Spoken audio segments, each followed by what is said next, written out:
Hello, I'm Kathleen. I'm a teacher and an artist, and today I want to help you create your own easy, loose, and expressive snowy winter watercolor scene.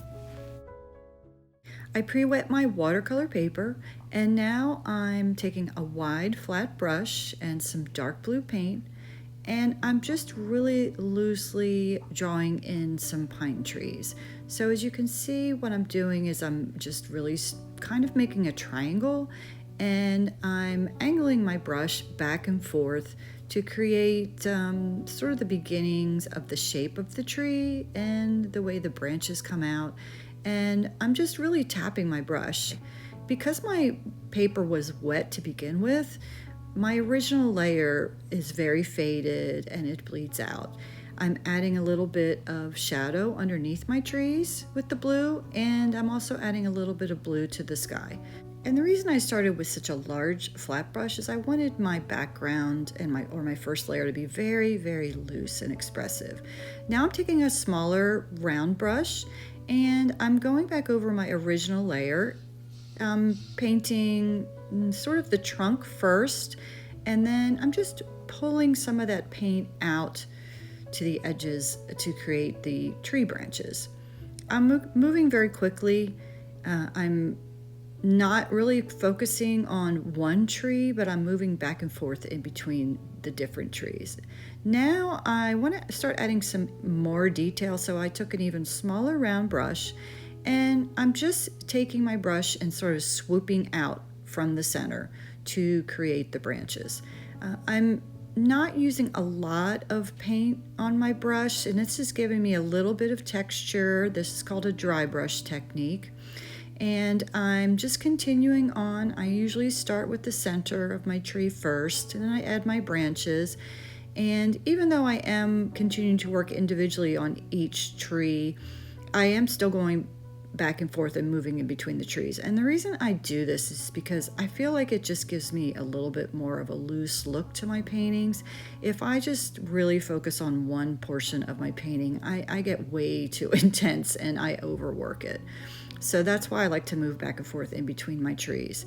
So I actually added a little bit of black to my blue that I had on my palette, and I'm going in again and just adding more layers. I added a few little streaks of blue underneath my trees, just to add some more dimension and some more depth. And if you notice with my dark blue that I'm not adding branches really close next to each other. I want those lighter values, the very lightest value and sort of the medium value to show in between my darker branches.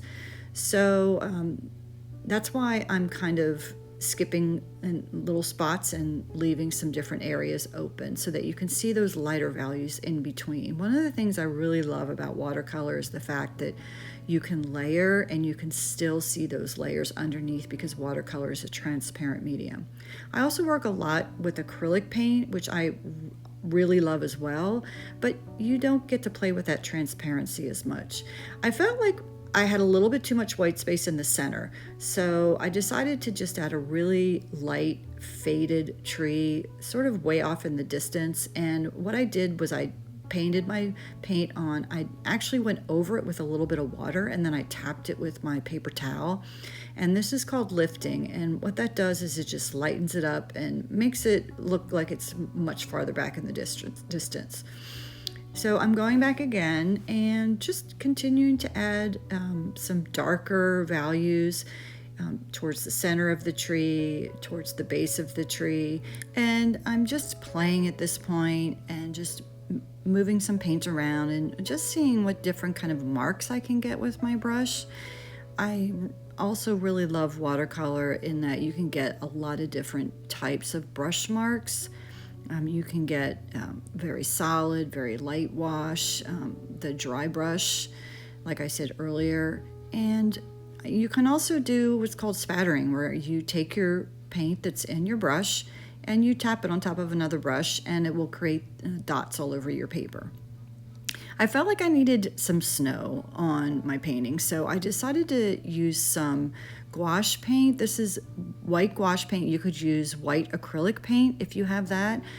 Or you could even use a white crayon and just color over your tree. And I'm just sort of tapping my brush and adding the impression of snow. If you notice my center tree, I didn't add as many dark details to that because I wanted it to sort of fade a little more in the background, not quite as much as the real tiny one that's far away, but lighter than the two trees on the side.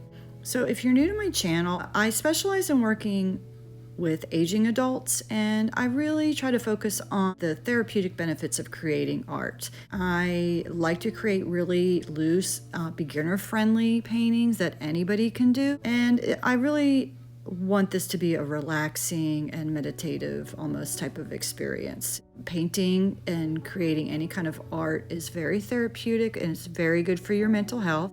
So I hope that you'll try this painting for yourself to relax and unwind during the holiday season. I encourage you to play and experiment and just enjoy the process. You can add additional elements like ink, or I even added some silver paint to mine once I was finished. Thank you so much for joining me today. I hope that you'll like this video and subscribe to my channel.